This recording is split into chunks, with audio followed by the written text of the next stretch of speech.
Bwana Yesu asifiwe. Karibu tena katika series yetu inayosema safari ya kujiendea hatima ya maisha yako. Na siku ya leo tunaenda kuangalia sehemu ya 10 na ya mwisho inayosema hatima yako itawabariki watu wengine. Tusome Biblia kwenye kitabu cha Mwanzo sura ya 50 kuanzia na mstari ule wa 20. Biblia inasema, nanyi kweli mlikusudia mabaya, bali Mungu alikusudia kuwa mema, ili itokee kuokoa taifa kubwa kama ilivyo leo.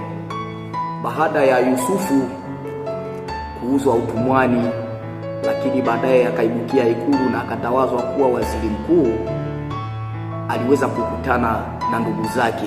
Ndugu zake walikuja Misri kwa ajili ya kutafuta chakula, na baadaye ndio alipowaambia hayo maneno ya kwamba nyie mlikusudia mabaya, kwa sababu wao walimuuza na shauku yao walitamani Yusufu asije kutawala au asije akawa mkuu juu yao.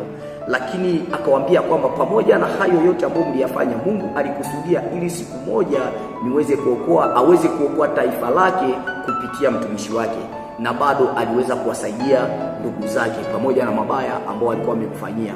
Kuna mambo makubwa kama matatu tunajifunza. Jambo la kwanza, hatima yako ina kusudi kubwa kuliko unavyofikiria au kuliko matamanio yako binafsi, kuliko vile unavyozani. Mungu anakusudia jambo kubwa zaidi.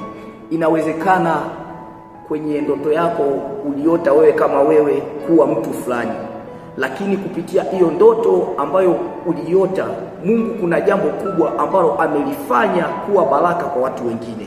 Na ndio maana hata pale unapokuwa umefanikiwa au Mungu anapokuinua, hajakuinua wewe peke yako, bali amekuinua wewe na familia yako, amekuinua wewe na watu wanaokuzunguka, amekuinua na watu wengine wote, ili kusudi kwamba ufanyike kuwa baraka na ufanyike kuwa msaada kwa watu wengine. Ndio maana Mungu akiweka jambo ndani yako ni lazima litimize, kwa sababu unakuwa umebeba maono au umebeba vitu ambavyo ni msaada kwa watu wengi. Lakini pia jambo la pili tunajifunza kwamba Mungu anaweza kugeuza mabaya kuwa mema. Hebu angalia, Yusufu aliuzwa wapi? Aliuzwa utumwani. Ni jambo ambalo ni baya sana. Hakuishia kuuzwa tu. Siku moja alisingiziwa na mke wa Potifa na akapelekwa gerezani, akafungwa, akawa mtumwa, akawa mfungwa kule gerezani. Lilikuwa ni jambo baya sana, lakini kupitia huo ubaya, kumbe ilikuwa ni ngazi ambayo Mungu alikuwa ameiweka, anazidi kupanda na kuweza kusogelea kile kiti cha waziri mkuu. Kuna mazingira unaweza unapitia, ni magonjwa, ni uchumi mbaya, ni kukataliwa, ni kutengwa na jamii. Sijajua unapitia jambo gani, lakini unatakiwa kutambua kwamba hayo mabaya unayoyapitia, Mungu anaweza kuyatumia hayo na kukupeleka katika hatima ya maisha yako. Kile ambacho Mungu amekukusudia ndani yako, kile ambacho Mungu amekiweka ndani yako, ni lazima kitatimia. Na hayo mabaya ambayo unaweza ukaona unapitia kwa wakati huu, hiyo ndo ngazi yenyewe inayokusogeza karibu na Mungu.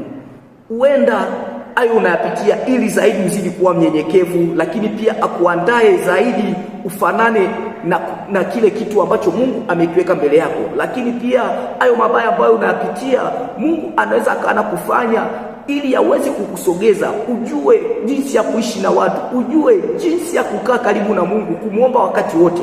Utamuombaje wakati mwingine kama unaona kila jambo lako liko sawa? Lakini pale mabaya yanapokuwa yanatokea mbele yako, kuna kitu Mungu amekusudia, na bado lazima uende kwenye hatima ya maisha yako tu. Lakini pia jambo la tatu na la mwisho tunajifunza kwamba mtu aliyefikia hatima ya maisha yake huacha urithi wa baraka.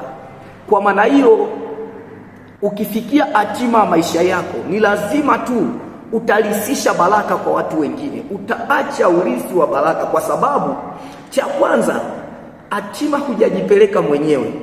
Kuna kitu ambacho Mungu alikikusudia kwako toka mwanzo, na kama kuna kitu Mungu alikusudia kwako toka mwanzo, ni lazima tu utawabariki watu wengine, kama ambavyo tumeangalia kutoka mwanzo.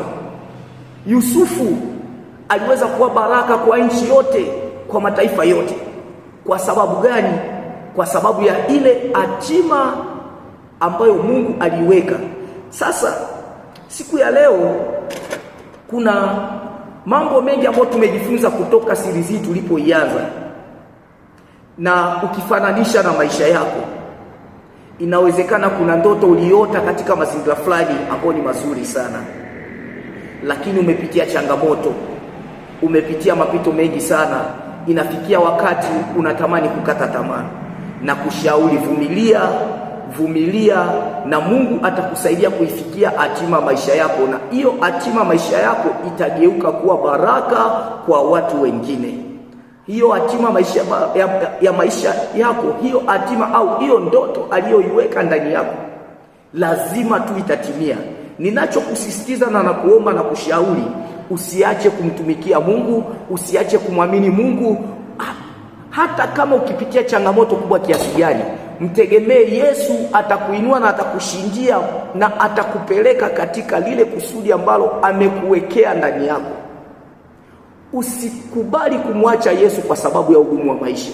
Usikubali kumwacha Yesu kwa sababu ya changamoto au kukataliwa au kunyanyaswa. Usimwache Yesu kabisa.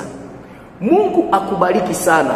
Naamini umebarikiwa sana kupitia series yetu hii, na huu ndo mwisho wetu wa series hii. Baada ya hapo, mwisho wa hii series ni mwanzo wa series nyingine. Usiache kufuatilia akaunti zetu za mtandao wa kijamii, na Mungu akubariki sana. Karibu Antioch Gospel TV, tunawapenda sana.